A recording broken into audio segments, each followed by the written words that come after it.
Luzon, Visayas, Mindanao, sa buong Pilipinas, sa buong mundo. Ayan, ito yung buto ng sigarilyas, ampalaya at patola na ating itatanim. At bago ang lahat, isa munang mega love shoutout mga kataktika. Samahan niyo ko dahil dito ay masasaksihan nyo ang pagtatanim, pagpalaki ng halaman hanggang sa pag-harvest at pagluto. Yan mga kataktika, dito ay masasaksihan natin na tumaas na yung gapang ng ating tanim na sigarilyas. Yan mga kataktika, masasaksihan natin na nagbibigay na ng bulaklak. Tuloy-tuloy nang nagbubulaklak at tuloy-tuloy ang paglago ng mga usbong ng ating tanim na sigarilyas. Kay gandang pagmasdan. Ang advantage pala mga kataktika ng pagtatanim ng sigarilyas, aside sa mahaba ang buhay nito, ay napakarami nitong magbigay ng usbong.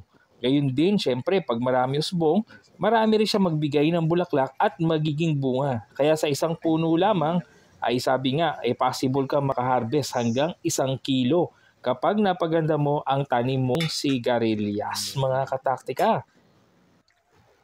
Yan, dito magsisimula na tayong mag-harvest ng ating tanim na sigarilyas. Yan mga kataktika. Itong ating unang harvest, magluluto tayo ng sigarilyas con carne at pritong maya-maya mga kataktika. Kaya samahan nyo ako mga kataktika. Yan, ito yung harvest natin ng sigarilyas for today. So gigisahin natin ito. So, samahan natin ng pritong isda. Tara mga kataktika, gisahin na natin to.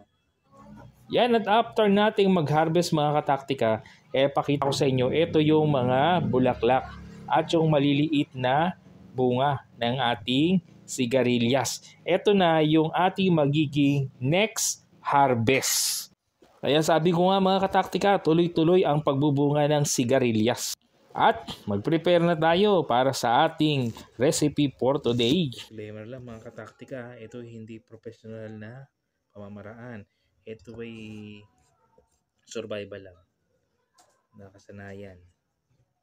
Kung meron kayong mga comment suggestion, paki-comment nyo lang dito sa comment section natin. Sibuyas bawang, si kamatis, bell pepper, si sigarilyas, at ating panahog. Yan. Isahin na natin. Mga kataktika, ito na isdang so hinati na natin siya para hindi crowded sa kawali. Madaling mapirito. Yan, bawang. Lagyan natin ito. Kasi maliit lang naman hiwa nila. Lagyan natin. Mga kataktika, hintayin munang uminit ang kawali at mantika bago ilagay ang isda upang hindi dumikit. Okay, balik tayo dito.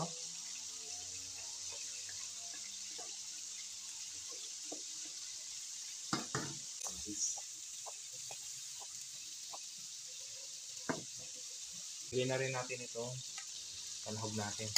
Ayan, para mag-blend yung lasa nila.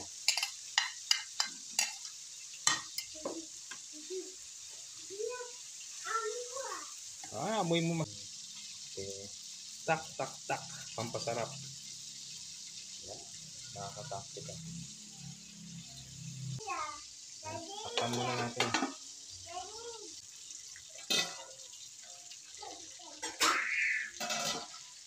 Taktika.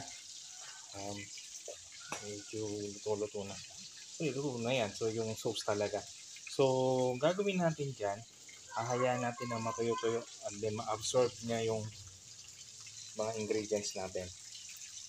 Lagyan natin ng konti nito. Pampalasa lang din. Pero mami, lalagyan natin sa final touch.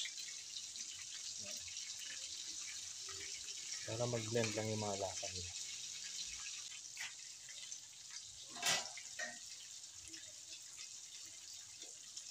Yan, ito na. Itong advantage mga kataktika, kapag mainit na yung kawali at mantika bago mo ilagay yung pritong isda, madali siyang pilingin. Mga ating Eto na mga kataktika, ilagay na natin ang ating fresh harvest na sigarilyas. Malutong-lutong, manamis-namis. At lagyan din natin ng bell pepper para mas lalong maging masustansya ang ating nilulutong ulam para sa ating pamilya. sa ating pinirito. O mga kataktika, luto na ang isdang maya-maya natin. Saktong isang salangan dahil ating hinati yung bawat gilit ng isda. At luto na rin ang ating sigarilyas con carne. Ito na mga kataktika, yung ating sigarilyas con carne with pritong isda. Ito na mga kataktika, sigarilyas con carne. Itong maya-maya. Yan na, kompleto na. Sigarilyas con carne, pritong isda at kanin. Kainan na!